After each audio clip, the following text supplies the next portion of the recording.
નમસ્કાર, આપ જોઈ રહ્યા છો ન્યૂઝ 18 ગુજરાતી। આપની સાથે હું છું પ્રીતિ તિવારી। સમાચારની શરૂઆત અમદાવાદથી, જ્યાં સામાજિક તત્વોનો આતંક દિવસે ને દિવસે વધી રહ્યો છે। વધુ એક આ જ પ્રકારની ઘટના સામે આવી છે, જ્યાં 4 જેટલા શખ્સોએ થાર કારમાં તોડફોડ કરી। બ્રેઝા કારમાં આવેલા શખ્સો થાર ચાલકને આતરવામાં આવ્યો, જાહેરમાં જ આંતર્યો અને તોડફોડ કર્યા હોવાનો બનાવ સામે આવ્યો છે અમદાવાદના વાસણા વિસ્તારથી। અહીં ઘટના બાદ પોલીસે તપાસ શરૂ કરી છે। તો આ સમગ્ર ઘટનાના સીસીટીવી પણ સામે આવ્યા છે। વધુ વિગત સાથે મારી સાથે સંવાદદાતા ઋત્વિજ જોડાઈ ગયા છે। ઋત્વિજ, આ રીતે જાહેરમાં તોડફોડનો જે મામલો સામે આવ્યો છે, કેવા પ્રકારના અપડેટ? જેવી રીતે વાત કરીએ તો ગત મોડી રાતનો આ બનાવ છે। લગભગ 12 વાગ્યાની આસપાસ આ જે બ્રીઝા કાર છે તેણે આ થાર ગાડીને પ્રવીણનગર પાસે આંતરી હતી અને જે બ્રીઝા કારમાંથી લગભગ 4 જેટલા શખ્સો ઉતર્યા હતા અને તેણે આ જે થાર કાર ચાલક છે તેના પર હુમલો કરવાનો પ્રયાસ કર્યો હતો અને તેની ગાડી છે તેમાં પણ તોડફોડ કરી હતી। સમગ્ર ઘટના છે તે સીસીટીવી ફૂટેજમાં પણ સ્પષ્ટપણે જોઈ શકાય છે કે કયા પ્રકારે આ 4 શખ્સો છે તે આતંક મચાવી રહ્યા છે। જાહેર રોડ છે, સામાન્ય વાહન વ્યવહાર જોવા મળી રહ્યો છે, તેમ છતાં તેઓને જાણે કે કાયદો અને વ્યવસ્થાનો કોઈ ડર જ ન હોય, પોલીસનો કોઈ ડર ન હોય તે પ્રકારે જાહેરમાં આતંક મચાવી રહ્યા છે। આ એક ખૂબ જ ગંભીર ઘટના કહી શકાય। હાલમાં સમગ્ર મામલે વાસણા પોલીસ દ્વારા અરજી લઈને વધુ કાર્યવાહી શરૂ કરવામાં આવી છે।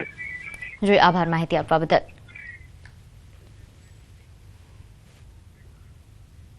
તો સુરતના મોટા વરાછામાં જાહેરમાં બબાલ થઈ। સામાન્ય બાબતને લઈને યુવાનો વચ્ચે મારામારી સર્જાઈ। ટોળા વચ્ચે મારામારી થતા નાસભાગ મચી ગઈ। મારામારીની ઘટનાનો વિડીયો વાયરલ થઈ રહ્યો છે। પોલીસે ઘટના સ્થળે પહોંચી મામલો થાળે પાડ્યો। તો વધુ વિગત સાથે મારી સાથે સંવાદદાતા કીર્તિશ જોડાઈ ગયા છે। કીર્તિશ, મારામારીનો જે આ બનાવ સામે આવી રહ્યો છે, જે વિડીયો વાયરલ થઈ રહ્યો છે, હકીકત શું? બિલકુલ, ગુજરાતમાં સૌથી વિકાસ પામતું શહેર સુરત અને સુરતમાં ગુનાખોરીનો વિકાસ થઈ રહ્યો છે। સવાર પડતાની સાથે જ જાહેરમાં મારામારી, દાદાગીરીના વિડીયો સામે આવતા હોય છે, ત્યારે સુરતના મોટા વરાછા વિસ્તારમાં સામાન્ય બાબતે યુવાનોના ટોળે આમને સામને મારામારી કરતા હોય તેવી ઘટના સામે આવી છે। સ્થાનિક લોકોએ વિડીયો બનાવી સોશિયલ મીડિયામાં વાયરલ કર્યો છે। હવે વિડીયોના આધારે પોલીસે તપાસ શરૂ કરી છે કે વિડીયો વાયરલ થાય ત્યારબાદ જ પોલીસ કામગીરી કરતી હોય છે અને સુરતમાં કાયદાની બીક રહી નથી, કારણ કે ગુજરાતના ગૃહમંત્રી કાયદા અને ફાયદાની વાત કરે છે, અહીંયા પોલીસ વરઘોડા કાઢે છે, પણ લોકોને કદાચ કાયદો અને વરઘોડાથી કોઈ ફરક નથી પડતો તે પ્રકારની સતત ઘટનાઓ સામે આવી રહી છે। જી બિલકુલ, કીર્તિશ, આપ જોડાયેલા રહેજો। તો સુરતમાં શ્રી જલારામ ઇન્ટરનેશનલ સ્કૂલમાં મારામારીનો બનાવ બન્યો। સ્કૂલના એન્યુઅલ ફંક્શનમાં મારામારી સર્જાઈ। સંજીવ કુમાર ઓડિટોરિયમ હોલમાં મારામારીનો બનાવ સામે આવ્યો છે। સ્કૂલના મિસમેનેજમેન્ટથી વાલીઓ અટવાયા હતા। વાલીઓ અને સ્કૂલ સંચાલકો વચ્ચે મારામારી થઈ, જેને લઈને વધુ વિગત સાથે મારી સાથે સંવાદદાતા કીર્તિશ જોડાયા છે। કીર્તિશ, જે આ મિસમેનેજમેન્ટના કારણે બબાલ સર્જાઈ તેને લઈને વિગત જણાવશો? બિલકુલ, સુરતના પાલ વિસ્તારમાં શ્રી જલારામ ઇન્ટરનેશનલ સ્કૂલ આવેલી છે અને આ સ્કૂલમાં એન્યુઅલ ફંક્શનનો કાર્યક્રમ સુરતના સંજીવકુમાર ઓડિટોરિયમ ખાતે રાખવામાં આવ્યો હતો, પણ શાળા દ્વારા જે મિસમેનેજમેન્ટ કરવામાં આવ્યું હતું તેને લઈને નાના બાળકો સાથે પહોંચેલા વાલીઓ પરેશાન થઈ ગયા હતા અને જોતજોતામાં મામલો ઉગ્ર બનતા ત્યાં પણ મારામારીની ઘટના સામે આવી હતી। વાલીઓ સંચાલકોને મારતા હતા કે વાલી લડતા હતા, તેને લઈને ચોક્કસ ખુલાસો નથી થયો, પણ જે પ્રકારે મિસમેનેજમેન્ટ હતું, હેરાનગતિ હતી, તેને લઈને મારામારીના ફિલ્મી દ્રશ્યો શાળાના એન્યુઅલ ફંક્શનના હોલમાં સર્જાયા હતા। જી, આભાર માહિતી આપવા બદલ। તો હાલ જે તે સંવાદદાતાએ જણાવ્યું કે આ તમામ જે મિસમેનેજમેન્ટના કારણે વાલીઓ અને શાળા સંચાલકો વચ્ચે મારામારી થઈ હતી, જેના વિડીયોઝ પણ વાયરલ થઈ રહ્યા છે। શ્રી જલારામ ઇન્ટરનેશનલ સ્કૂલની આ ઘટના છે। તો આગળ વાત કરીએ દ્વારકા જિલ્લાની, જ્યાં સમુદ્ર સીમામાં આવેલા 21 નિર્જન ટાપુઓ પર અવરજવર પર પ્રતિબંધ ફરમાવવામાં આવ્યો છે। સમુદ્રી વિસ્તારમાં આવેલા 24 ટાપુઓમાંથી માનવ વસાહત વગરના 21 નિર્જન ટાપુઓ પર સુરક્ષાના કારણોસર અવરજવર પર પ્રતિબંધ મૂકતું જાહેરનામું પ્રસિદ્ધ થયું છે। નોંધે છે કે આ જાહેરનામું અધિક જિલ્લા કલેક્ટર દ્વારા બહાર પાડવામાં આવ્યું। દરિયાઈ માર્ગે રાષ્ટ્ર વિરોધી પ્રવૃત્તિઓ અટકાવવા હેતુથી અને દેશની સુરક્ષાને ધ્યાનમાં રાખીને આ નિર્ણય લેવાયો છે, જેને લઈ આગામી 25 માર્ચ 2025 સુધી આ ટાપુઓ પર લોકોની અવરજવર પર સંપૂર્ણ રોક લગાવી દેવામાં આવી છે। તો દ્વારકામાં 25 માર્ચ 2026થી આ પ્રકારની જે આજે જાહેરનામું પ્રસિદ્ધ કરવામાં આવ્યું છે તેની અમલવારી થશે. સંપૂર્ણ રોક લગાવવામાં આવી છે. લોકોની અવરજવર પર રોક છે. હવે આ 21 જેટલા નિર્જન ટાપુઓ પર લોકો અવરજવર નહીં કરી શકે. વધુ વિગત સાથે મારી સાથે સંવાદદાતા મુકુંદ જોડાઈ ગયા છે. મુકુંદ, જે આ જાહેરનામું પ્રસિદ્ધ થયું છે, વિગતે જણાવશો જાહેરનામું પ્રસિદ્ધ થવા પાછળના કારણો. જી, વાત કરવામાં આવે તો દેવભૂમિ દ્વારકા જિલ્લામાં 21 જેટલા નિર્જન ટાપુઓ આવેલા છે. આ ટાપુઓ પર અવર જવર કરવા માટે તંત્ર દ્વારા રોક લગાવવામાં આવી છે, કારણ કે સમુદ્ર તટથી 3 તરફથી ઘેરાયેલો દ્વારકા જિલ્લો છે અને આ દ્વારકા જિલ્લામાં કુલ 24 જેટલા ટાપુ છે, જેમાંથી 2 ટાપુ આવેલા છે એમાં માનવ વસાવત છે, ત્યારે 21 જેટલા નિર્જન ટાપુ છે તેમાં કોઈ દેશ વિરોધી પ્રવૃત્તિ ના ઘટે તે માટે તંત્ર દ્વારા છે આ તમામ નિર્જન ટાપુ પર અવર જવર પર રોક લગાવી દેવામાં આવી છે. વાત કરીએ તો જે તારીખ 25/1/2026 થી 25/3/2026 સુધી આ જે 21 જેટલા ટાપુ છે તેમાં તંત્ર દ્વારા અવર જવર કરવામાં રોક લગાવી છે. જી આભાર માહિતી આપવા બદલ.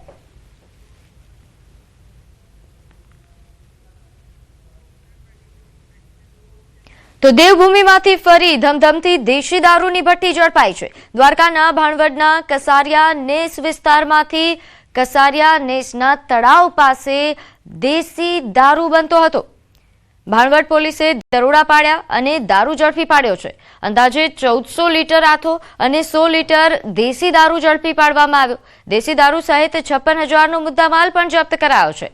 ફરાર આરોપી દાના મોરી સામે ગુનો દાખલ થયો છે. તો વધુ વિગત સાથે મારી સાથે સંવાદદાતા મુકુંદ જોડાયા છે. મુકુંદ, દેવભૂમિમાં આ પ્રકારની ઘટનાઓ, દેશી દારૂ અને એ પણ જાહેરમાં આ રીતે ધમધમી રહ્યું છે. જી, વાત કરવામાં આવે તો દેવભૂમિ દ્વારકા જિલ્લાનો ભાણવડ પંથક આવેલો છે. ભાણવડ પંથકમાં બરડા ડુંગર પાસે આવેલા જે કસારિયા નેસ વિસ્તાર છે, આ કસારિયા નેસ વિસ્તારમાં ફરી દેશી દારૂ બનાવવાની જે ધમધમતી ભઠ્ઠી છે તે ઝડપાઈ છે. ભાણવડ પોલીસે દરોડા પાડી અને દેશી દારૂની ભઠ્ઠી ઝડપી પાડી હતી. અંદાજિત 1400 લીટર જેટલો દેશી દારૂમાં જે ઉપયોગમાં લેવાતો કાચો આથો તેમજ 100 લીટરથી વધુ દેશી દારૂ સહિત 56,000નો જે મુદ્દામાલ છે તે પોલીસે ઝડપી પાડ્યો છે. પરંતુ વાત કરીએ તો છેલ્લા 1 મહિનામાં 15થી વધુ દેશી દારૂની જે ધમધમતી ભઠ્ઠીઓ છે, આ ભઠ્ઠીઓ ઝડપાય છે, પરંતુ બુટલેગરો ફરાર થઈ જાય છે. ત્યારે પોલીસની કામગીરી પર પણ સવાલ ઉઠ્યા છે. ત્યારે જે આ ફરી એક વખત જે દેશી દારૂની ભઠ્ઠી ઝડપાઈ છે એમાં ફરાર આરોપી અમર દાના મોરીની સામે ગુનો નોંધી પોલીસે તપાસ હાથ ધરી છે. જી આભાર માહિતી આપવા બદલ.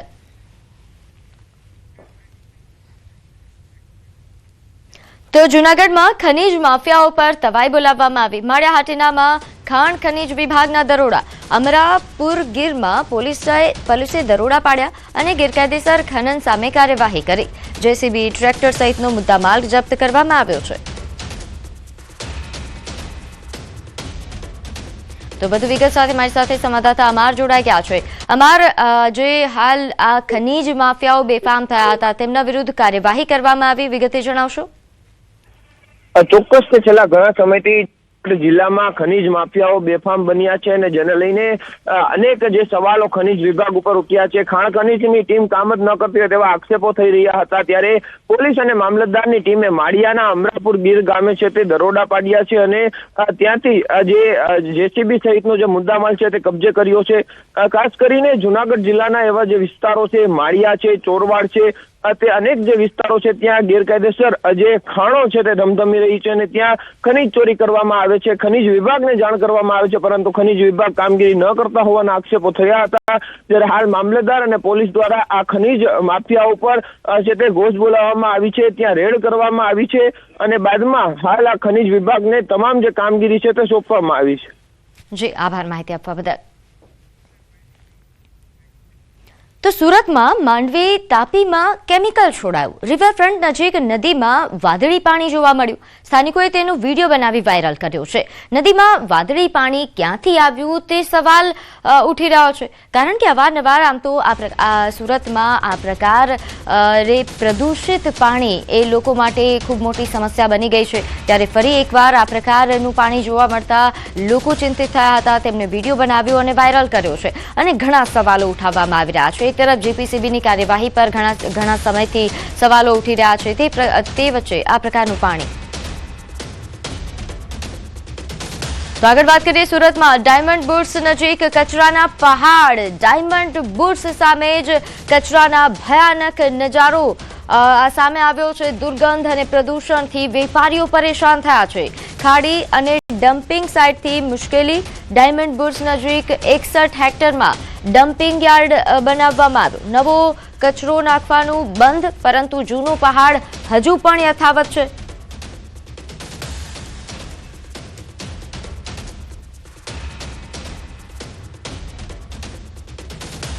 રખડતા ઢોર, શ્વાન અને બાદ હવે ગધેડાનો ત્રાસ. ગધેડાએ ટક્કર મારતા માજી કાઉન્સિલર ઘાયલ થયા છે.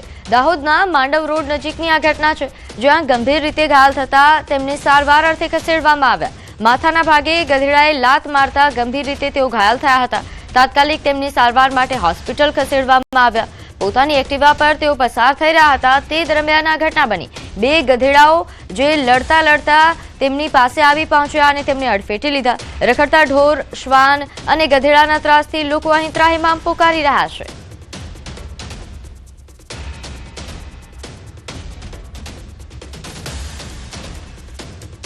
આગળ વાત કરીએ પાકિસ્તાનમાં લગ્નમાં આત્મઘાતી હુમલો થયો. હુમલામાં 3 લોકોના મોત છે, 7 લોકો ઘાયલ થયા છે. લગ્નનો આનંદ અચાનક શોકમાં ફેરવાઈ ગયો. ડેરા ઇસ્માઇલ ખાન પ્રાંતમાં આ આત્મઘાતી હુમલો થયો, જ્યાં ડેરા ઇસ્માઇલ ખાન જિલ્લામાં શાંતિ સમિતિના સભ્યના ઘરે સમારોહ યોજાયો હતો અને આ સમારોહ દરમિયાન આત્મઘાતી હુમલા વિસ્ફોટમાં 3 લોકોના મોત નીપજ્યા છે, જ્યારે 7 જેટલા લોકો ઘાયલ થયા હોવાની માહિતી મળી રહી છે. લગ્ન પ્રસંગમાં મહેમાનો જે ખુશીથી નાચતા હતા ત્યારે જ અચાનક આ વિસ્ફોટ થયો અને લગ્ન શોકની રાતમાં ફેરવાઈ ગયો. તો હુમલામાં 3 લોકોના મોત. તો આ લગ્ન પહેલાનો જે વિડીયો એક સામે આવ્યો છે, જેમાં લોકો નાચી રહ્યા છે અને આનંદ માણી રહ્યા છે, અને તે જ વચ્ચે આ વિસ્ફોટ થાય છે. તો બનાસકાંઠામાં કાતિલ ઠંડીમાં ડીસા તૂટવાયું. એક જ દિવસમાં 6.1 ડિગ્રી પારો ગગડ્યો છે. ડીસામાં ઠંડીનો પારો હવે 8.4 ડિગ્રી પહોંચી ગયો છે. કાતિલ ઠંડીના કારણે ડીસામાં જનજીવન પ્રભાવિત થયું. વહેલી સવારે રસ્તાઓ સુમસામ જોવા મળ્યા.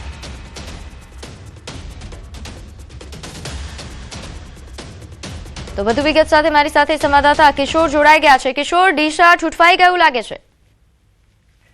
ચોક્કસથી ગઈકાલે 14.5 સેલ્સિયસ મિનિમમ તાપમાન, જ્યારે આજે 8.4 સેલ્સિયસ નોંધાયું છે. એક જ દિવસમાં 6 ડિગ્રી જેટલો પારો ગગડ્યો છે અને આ સિઝનનું સૌથી જે લોએસ્ટ ટેમ્પરેચર છે તે આજે નોંધાયું છે અને ઠંડીમાં લોકો અત્યારે ઠૂંઠવાઈ રહ્યા છે. મહત્વની વાત તો એ છે કે એક જ દિવસની અંદર જે 6.1 ડિગ્રી પારો ગગડતાની સાથે જ ડીસામાં સિઝનનું સૌથી નીચું તાપમાન નોંધાયું છે અને હવામાન વિભાગની આગાહી બાદ ઠંડીના જે પ્રમાણમાં વધારો પણ નોંધાયો છે અને ઠંડીથી બચવા લોકો તાપણાનો તેમજ ગરમ કપડાનો પણ સહારો લઈ રહ્યા છે અને અત્યારે લોકો આ ઠંડીમાં ઠૂંઠવાતા જોવા મળી રહ્યા છે. જી આભાર માહિતી આપવા બદલ. કાતિલ ઠંડી સાથે કમોસમી વરસાદની આગાહી. હવામાન નિષ્ણાંત અંબાલાલ પટેલ દ્વારા આગાહી કરવામાં આવી. મજબૂત વિક્ષેપની ગુજરાત પર અસર થશે. 2 દિવસ ગુજરાતમાં વિક્ષેપની અસર રહી શકે. પશ્ચિમ સૌરાષ્ટ્રના ભાગોમાં વાતાવરણ પલટાશે. આ સિઝનનો સ્ટ્રોંગ પશ્ચિમી વિક્ષેપ છે. ઉત્તર ભારતમાં હિમવર્ષાની શક્યતાઓ અંબાલાલ પટેલ દ્વારા વ્યક્ત કરવામાં આવી. તો રાજસ્થાનના ભાગો, ઉત્તર ભારતના ભાગોમાં હિમવર્ષા થવાની શક્યતાઓ છે. ગુજરાતના ભાગોમાં 24-25 જાન્યુઆરી સુધીમાં આવવાની શક્યતા રહે છે, જેના લીધે એક સાયક્લોનિક સર્ક્યુલેશન ઉત્તર પશ્ચિમ ભાગોમાં બનતા અરબ સાગરનો ભેજ પણ તે અરબ સાગરનો ભેજ મર્જ થશે પશ્ચિમ વિક્ષોભમાં. બંગાળ ઉપસાગરનો પણ કંઈક ભેજ આવવાની શક્યતા રહેશે. એટલે આ અરબ સાગરના ભેજના લીધે ગુજરાતનું હવામાન પણ પડતો આવશે. દેશના ઉત્તરીય પર્વતીય પ્રદેશો છેક દિલ્હી સુધી અને રાજસ્થાન સુધીમાં ક્યારેક ગાજવી સાથે ભારે કમોસમી વરસાદ થવાની શક્યતા રહેશે. કોઈ ભાગમાં 50 મિલીમીટર અને ઉત્તરના ભાગોમાં તો 100 મિલીમીટર જેવો વરસાદ થઈ શકવાની શક્યતા. તો ફેબ્રુઆરીમાં 3 વાર હવામાન પલટાઈ શકે. હવામાન નિષ્ણાંત અંબાલાલ પટેલની આગાહી છે. ફેબ્રુઆરીની શરૂઆતમાં પણ વાતાવરણ પલટાશે. વિક્ષેપની અસરથી કાતિલ ઠંડીનો રાઉન્ડ આવશે. 8 ફેબ્રુઆરી આસપાસ વાદળછાયું વાતાવરણ રહેશે અને 12 ફેબ્રુઆરીથી ફરી હવામાનમાં પલટો આવશે. 23મી ફેબ્રુઆરીમાં પણ હવામાનમાં પલટો આવી શકે.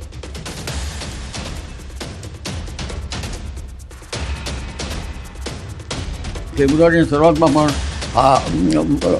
હવામાન પલટાશે અને પછી વૃક્ષો પસાર થતાં હાડ કંપાવતી બર્ફીલી ઠંડી આવવાની શક્યતા રહેશે.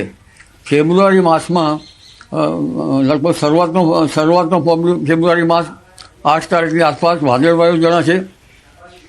12મી ફેબ્રુઆરીથી હવામાનમાં પલટો આવવાની શક્યતા રહેશે. 23મી ફેબ્રુઆરીથી પણ હવામાનમાં પલટો આવવાની શક્યતા રહેશે.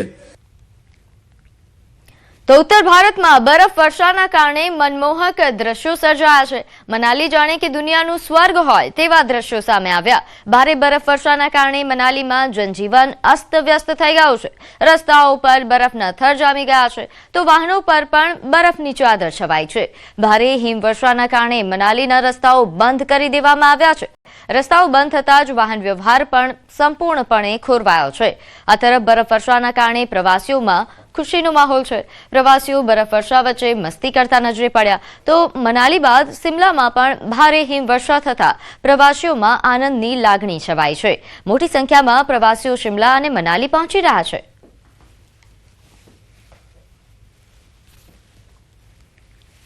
महकमे मौसमियात की एन पेशन गोई के मुताबिक आज कश्मीर के मुख्तलिफ इलाकों में बर्फबारी का सिलसिला रात भर जारी रहा और इस वक्त चारों तरफ से बर्फबारी का सिलसिला जारी है और कश्मीर के मुख्तलिफ इलाकों में सफ़ेद चादर बिछ गई है।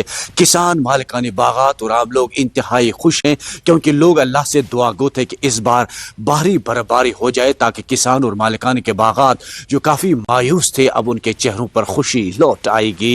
और वही आप सियाहती मुकाम और वही आप कश्मीर के मुख्तलिफ सियाहती मुकामात पर अब रौनक आएगी और मुल्क के दीगर रियासतों से अब सैलानी इस बार कश्मीर का रुख करेंगे और कश्मीर की हसीन वादियों का भी दीदार करेंगे और लुत्फ उठाएंगे और इसके साथ ही रोज़गार के दरवाजे भी खुल जाएंगे। वहीं आतिशज़दगी की वारदातों में अब कमी आ जाएगी जबकि सैलानी जो है वो कश्मीर का रुख करेंगे और सियाहती मकामात पर अब चहल पहल हमें देखने को मिलेगी।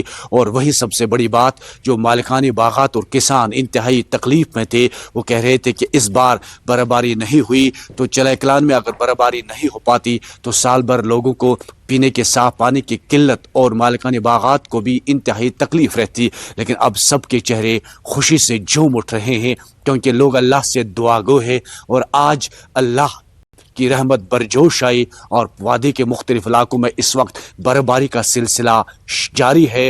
रात भर बर्फबारी का सिलसिला जारी और कई मुकामात पर बारिशों का सिलसिला भी जारी है और इस वक्त लोग काफ़ी खुश हैं और कश्मीर के हसीन वादी का लोग लुत्फ उठा रहे हैं। कश्मीर बर्फबारी के बगैर न तो अपनी खूबसूरती बखेरती है लेकिन अब जो ही बर्फबारी हुई अब कश्मीर में खूबसूरती फिर से लौट आई और जो चेहरे मायूस थे उन चेहरों पर अब खुशी लौट आ रही है क्योंकि इधर इंतजामिया ने भी अब अलर्ट जारी कर दिया है। उन्होंने बर्फ हटाने की मशीनों को तैयारी की हालत में रखा है। अगर शुमाली कश्मीर की बात करें तो शुमाली कश्मीर में भी अब इंतजामिया अलर्ट है। अगरचे बिजली कल से ही गुल हो चुकी है लेकिन लोग चाहते हैं कि बर्फबारी अच्छी खासी हो।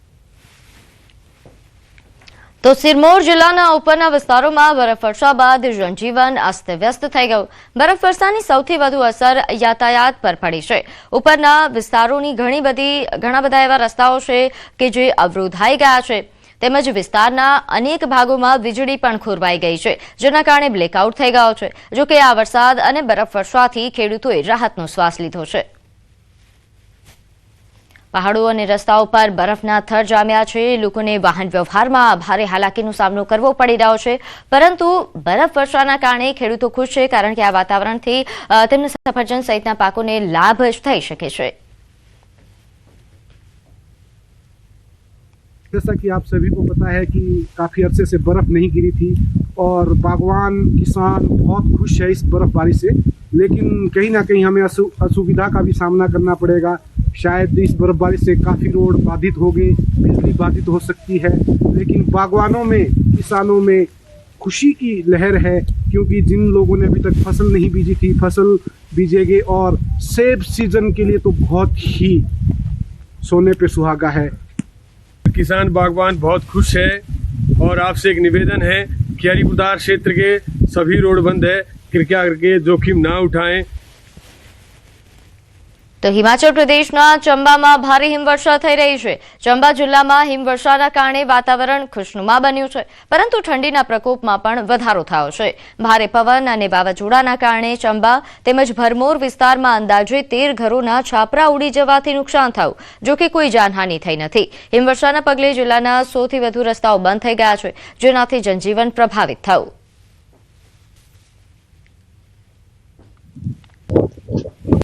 ऑलमोस्ट जितनी भी हमारी हायर रीचेस हैं उन सभी में हल्की बहुत बर्फबारी हो गई है और आज का पूरे दिन का ऑरेंज अलर्ट जो है वो आईएमडी की तरफ से दिया गया है पूरे जिले के लिए। मध्य प्रदेश से भोपाल से आए हैं और हम लोग एक ऑफिशियल ट्रिप पे आए हैं। लगभग हमारी 80 लोगों की टीम आई है यहाँ पे और वी आर वेरी लकी कि आज हम लोग डलहौजी में खजियार में, जो कि मिनी स्विट्जरलैंड कहा जाता है, और हम लोग को स्नोफॉल देखने को मिल रहा है। कल शाम ही हम इधर पहुंचे हैं ये स्नोफॉल, लेकिन अच्छा लग रहा है। यहाँ के किस्मत अच्छी थी और बहुत अच्छी स्नोफॉल हुई है यहाँ पर। मैं फर्स्ट टाइम मैं भी स्नोफॉल देख रहा हूँ और काफ़ी एक्साइटेड हूँ। जब रात से सुना कि 2 बजे स्नोफॉल आ गया, स्नोफॉल देखने को मिलेगा, काफ़ी एक्साइटेड हुआ।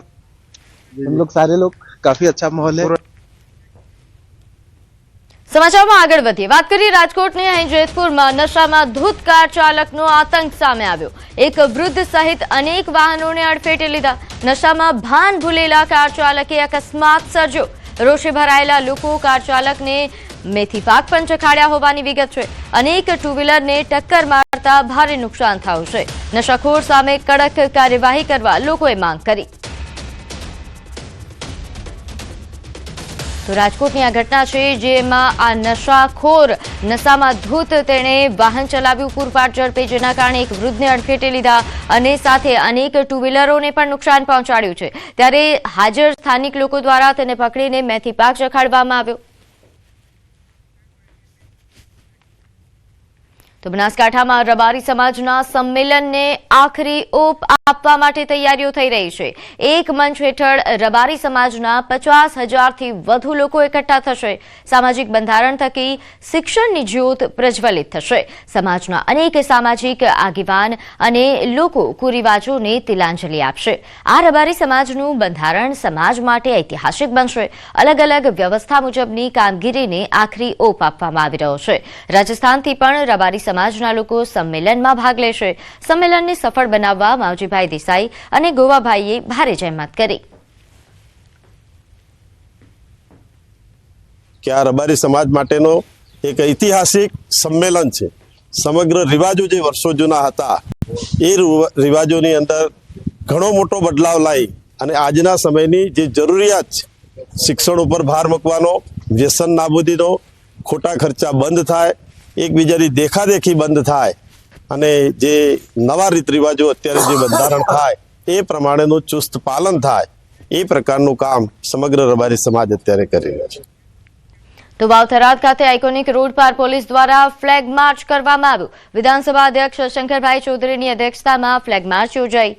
અશ્વદળ, બાઇક સવાર, સ્ટન્ટ્સ જેવા અનેક રોમાંચક કરતબ લોકો માટે આકર્ષણનું કેન્દ્ર બન્યા। ફ્લેગ માર્ચને જોવા માટે હજારોની જનમેદની ઉમટી પડી। થરાદના રાજમાર્ગ પર શંકર ચૌધરીએ પણ સ્ટેજ પરથી ફ્લેગ માર્ચ નિહાળી લોકોનું અભિવાદન ઝીલ્યું।